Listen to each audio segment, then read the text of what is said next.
the bow. One of the most discussed, worried over, lectured about violin or fiddle subject of all time is the bow hold. Of course, the way you hold the bow can allow you to progress to unheard of levels of virtuosity, or it can hold you back from ever really being able to enjoy your own playing, or any place in between. Now, the bow hold was something that I was lucky to learn about early, both as a student and later through close observation and emulation of so many great players. So I'm going to pass on some of my thoughts to you about it right here. First, I'd like to show you a little diagram I made up recently, which takes as its inspiration the contractor's triangle. As many of us know, the famous contractor's triangle consists of three factors, each of which make up a side: fast, cheap, and good. Now, the principle is that when you do any building or remodeling on your house, or even your instrument, or just about anything, you can have any two of these at one time, but not all three at once. But you can have a nice blend of all three to varying extents according to how you work it out with the contractor. Okay, based on that principle, I present to you the bow grip triangle. Now, before we get into these specifics and how they work, we'll deal with the presumption that this chart begs. A bow grip should, and will anyway, change from moment to moment and for different kinds of styles of music. Not a lot, not radically necessarily. You wouldn't go from this to this. Maybe you would, I don't know, but it wouldn't help. But what is ideal is that there will be some flexibility in your bow hold to change. I've talked to a lot of educators and great players about this, and the consensus is that you do a lot of different things with the bow, and that your grip should adapt within a range according to what's going on in the music. Okay, your basic bow hold should orbit around this hold. Right? All fingers curved, including the thumb, right? Back to the bow hold triangle. There is a spectrum encompassing three factors, pretty obvious. I believe they are flexibility, power, and control. These three factors are always in play and are complementary in the sense that they can fight each other a bit sometimes, like fast, cheap, and good. Sometimes you have to sacrifice a little flexing for control, sacrifice a little control for power. So what might happen if we look at this as ongoing interplay of factors? You might be moving around within this range here, depending on the piece that you're playing. If you're playing a hard-driving bluegrass tune, for instance,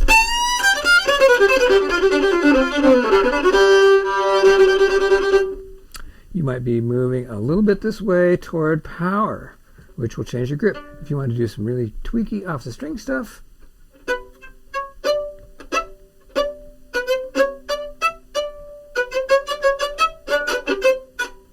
right? That might mean you're moving toward control, which is going to lessen your power.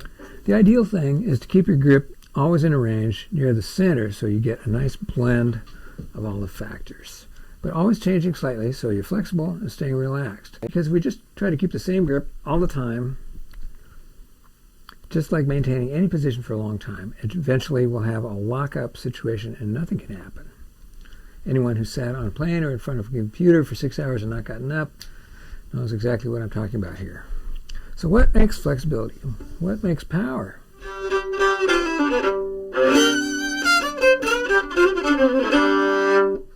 Power comes from tilting the hand forward onto the stick, like that, which drives the bow into the string thusly.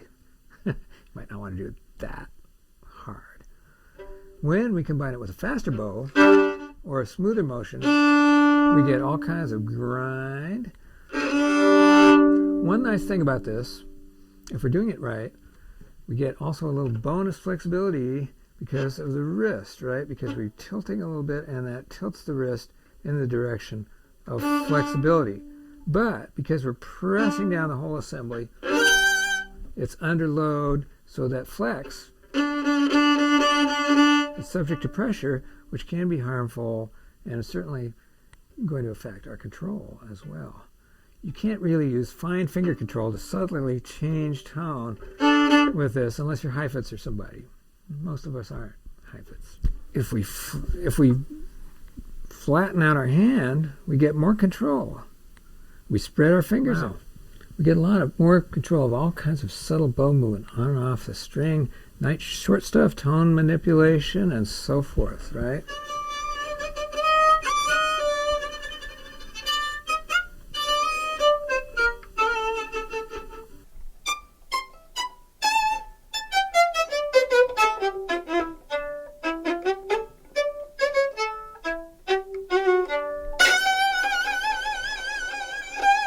But spreading our fingers out flattens and locks the wrist even more, and we lose a lot of smoothness and flexibility there.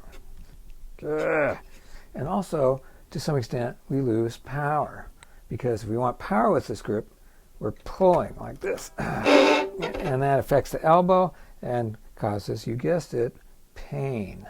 You know, all through here and here, the dreaded carpal tunnel. So, you're considering these three factors all the time: control, power, and flexibility. Your basic bow grip involves these important factors. You've got the bent thumb, fingers curved around the bow, very important. Pinky counterbalancing, but not stiff, right? You know, curved, not out like this. The thumb is bent inward, right? It goes into the corner of the frog and the stick, like this. So we want that flex that the bent thumb will give you. You can get a softer piece of foam or a gel thing on your bow, something in that corner of the bow, and that can be nice. It effectively also widens the bow a little bit. That's interesting. And that will change the feeling of the tip weight, maybe for the better, maybe not. Fingers around the bow. If you are up like this, you know, and then you're going to have to, or like even like this, you're going to have to start pinching, and then you lose flex, you lose power, and you even lose a lot of control, because it's so difficult to lever the bow when you're way out in the hand like this. When we have a lot of meat inside of our hand contacting the bow, right, we gain everything because the increased surface area of contact, which allows us to relax more whenever we're playing and not worry about dropping it or any of the other various fears associated with playing this crazy instrument, like eaten by giant violin dinosaur reptile things. When your fingers are wrapped around the bow, you don't have that. I've never been eaten by a giant violin dinosaur reptile thing, and I believe it's because my fingers have been wrapped around the bow. Asterisk, people tend to crawl up the bow. They choke up the bow when they feel like the tip is too heavy and it's hard to manipulate. They're trying to do often complicated string crossing.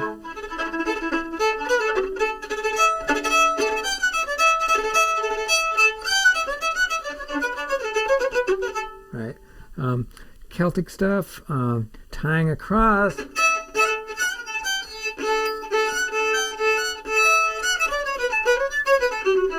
Right, all that kind of stuff. Tying up these lovely little Celtic triplets, and there's just too much leverage happening at the tip there. They're trying to manipulate the tip.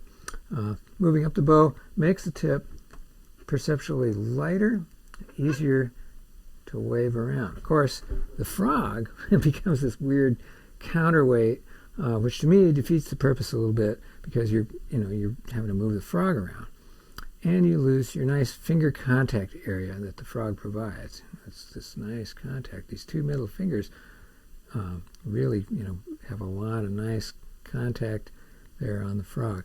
So, one way to deal with this is to buy a smaller bow. If you like choking up on the bow, buy a smaller bow.